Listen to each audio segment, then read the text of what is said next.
Hi guys, for today's video, magre-review tayo nitong razor na Super Pro. Pero yung nagugupit ay hindi naman pro. Ayan guys, i-open na natin itong bagong razor. Galing nga pala to sa ating mabait na kaibigan na si Kuya Nono. Christmas gift niya. Salamat Kuya Nono, big shout out. Si Kuya Nono pala ang kaisa-isang nagtitiwala sa paggugupit natin. Kaya naman sa sobrang pogi niya, after maggupit, binigyan niya ako ng bagong razor. Salamat! At ito na nga guys, simulan na unahin natin ang gilid. Konting background check nga guys. Ako nga pala hindi talaga marunong maggupit. Pero simula nung dumating ako dito sa Canada guys, ako'y natuto na ng mga basic. Dito pala sa Canada guys, $30 ang haircut. Bukod pa dyan ang tax at ang inyong tip. Meron pala tayong mga kababayan dito gumugupit ng $15 at $10. Pero sa schedule ay hindi magkapanagpo. Ang paggugupit kasi nila guys ay pa extra lang. Meron kasing sari-sariling priority trabaho para kumita, pambayad sa mga bills. Kaya minsan hindi na nga ako nakakapagpagupit sa kanila dahil kung hindi sila ang busy, ako naman ang busy. Ito pala guys yung luma kong razor.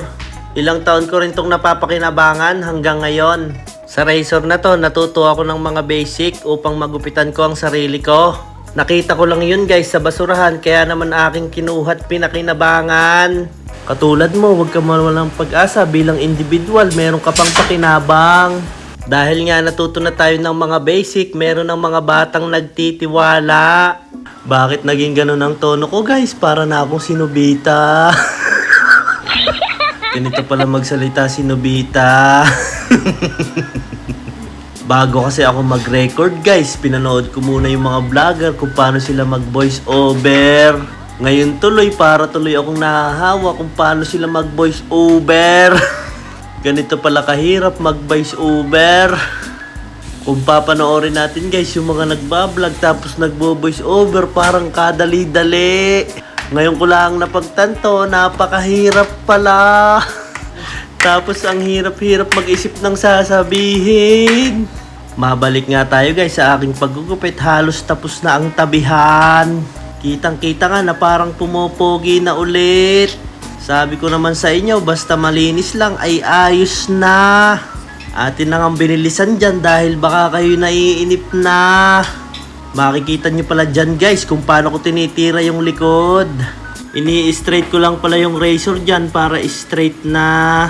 Pero hindi ko alam kung maganda ba yung tabas dahil hindi ko makita. Yung sa tagiliran ay kita kong maganda dahil kita ng aking mata. Yung sa likod dahil nga hindi ko nga kita, ikaw na ang bahalang humusga. Mukhang hindi ko na nga mabago ang tono ko dahil mukhang ako'y nahawa na. Pasensya na kayo guys, ang hirap baguhin ng aking tono. Kada salita ko ay ganito na. Mukhang buong araw mukha akong magbo-voice over. Kita nyo nga dyan guys, mukhang maayos na ang pagkaka-fading ko. Baka fading yan guys. Ayan guys, tirahin na nga natin yung ibabaw. Dito nga sa ibabaw guys ay hindi ako sanay maggunting. Kaya ang ginagamit ko dyan ay trimmer lang. Minsan guys may mga bagay na parang hindi natin kaya. Pero darating yung time guys na wala ka na talagang choice, pero malalaman mo na kaya mo pala. Minsan kasi hanggat hindi mo sinusubukan, hindi mo malalaman. Kung kinaya niya, kaya mo rin. Kung maitatanong nyo pala guys, bakit ako nagtitipid? Nasa Canada naman ako. Ang masasabi ko naman, kahit dolyar ang kinikita ko, dolyar din ang ginagastos ko. Pero dahil nga dito sa sinubukan ko, nakatipid na ako, may natutunan pa ako. Hindi porke nasa Canada ka na, ay mayaman ka na. Kapag nasa ibang bansa ka rin, kailangan mo madiskarte at maging resourceful. Samantalahin mo ito upang marami ka pang matutunan. Kapag kasi nasa ibang bansa ka, mahalaga ang marami kang alam. Sabi nga sa kasabihan, daig ng maagap at masipag, ang tatamad-tamad. Hindi ko napansin, tapos na pala ang paggugupit ko. Anong masasabi nyo sa kinalabasan nito? Para sa akin ay okay na ito. Nakatipid na ako, malinis pa ang buhok ko.